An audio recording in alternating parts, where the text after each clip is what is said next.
기아 스포티지가 공개되고 그 디자인에 국내외 반응이 모두 뜨겁습니다. 스포티지의 일취월장한 디자인을 투싼과 함께 빠르게 비교 분석해드리겠습니다.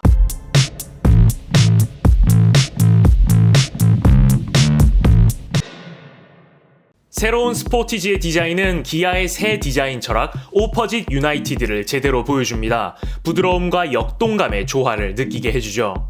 해외 반응과 남차 카페의 댓글을 보면 매끈하고 미래적인 디자인이다, 공격적이다, 덩치가 커진 것 같다, 일본차는 긴장하라는 의견부터 외계인 같다, 아이덴티티가 없다, DRL이 망친다, 컴팩트했던 맛이 사라졌다 등 부정적인 평가도 많습니다.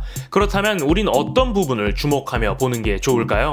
스포티지 디자인의 첫 번째 포인트는 압도적인 전면부입니다. 전동화 시대에 점점 심플해지는 다른 차들에게 마치 이것 좀 보라고 소리치는 듯한 이 얼굴은 기아의 타이거 페이스 스타일을 역대 가장 잘 보여주는 전면부입니다. 타이거 페이스는 기아 퓨처런 컨셉트에서 선보였던 방식으로 전면부의 요소를 하나로 묶어내는 게 핵심인데요. 이번 스포티지에선 컨셉트카를 그대로 재현한 듯한 초대형의 호랑이 코가 인상적입니다. 후드를 따라 내려오던 면은 크롬 가니쉬를 만나 한번 꺾이고 다시 그릴을 만나 거의 직선에 가깝게 떨어지고 하단에서는 다시 튀어나옵니다.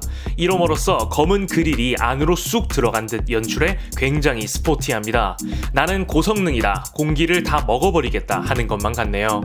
투싼은 현대의 히든 램프 기술로 DRL과 그릴을 하나로 합쳤다면 스포티지의 DRL은 굉장히 노골적인데요. 특히 후드와 팬더를 확실히 구분지어 팬더가 더욱 나와 보이도록 만들죠. 두 차량 모두 소비자가 DRL을 눈으로 인식하도록 DRL은 위로, 헤드램프는 아래로 내렸는데 눈뽕 망둥어라는 놀림을 받던 지난 세대와 완전히 다른 구성입니다.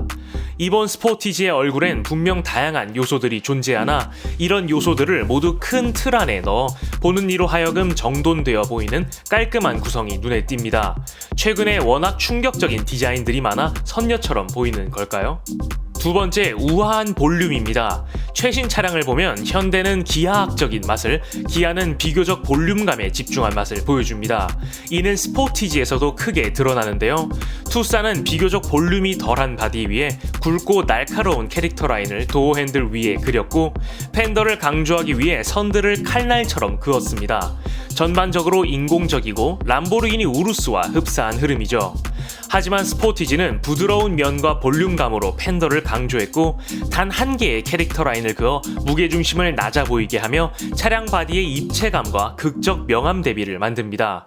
이런 공식은 신형 BMW 4 시리즈 쿠페와 같으며 순수한 근육의 느낌을 자아냅니다. 마치 오프로드도 달릴 것처럼 연출한 투싼은 각진 휠하우스와 무광의 플라스틱 클래딩을 채택했지만 스포티지는 둥글게 처리한 휠하우스와 하이그로시 클래딩을 채택해 우아한 맛과 도시적인 느낌을 만들죠. 후면부 역시 쑥 들어간 네거티브 면을 사용해 입체감을 드러내며 이런 스타일은 최근에 EV6부터 제네시스 시리즈까지 사용하는데요. 상단을 돌출시켜 마치 스포일러처럼 연출하며 이 역시 명암 대비를 만들어 바디가 더욱 넓고 낮아 보입니다. 최근엔 리어램프를 입체적으로 만드는 게 트렌드인데 스포티지는 후면에 맞춰 오히려 안으로 들어가는 게 재미있는 요소입니다. 세 번째, 시각 보정입니다.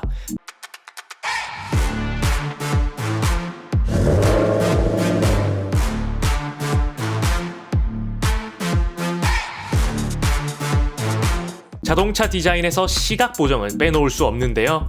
각종 블랙 처리나 여러 요소를 통해 의도된 착시나 효과를 주는 기법입니다.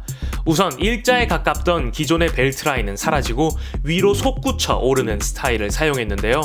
점점 떨어지는 루프 라인과 함께 측면의 유리창을 뒤로 갈수록 작아지게 만들어 마치 스포츠카가 연상되는 스타일링을 보여줍니다. 지난 세대에 없던 쿼터 글라스도 생겨 주목을 받았는데요.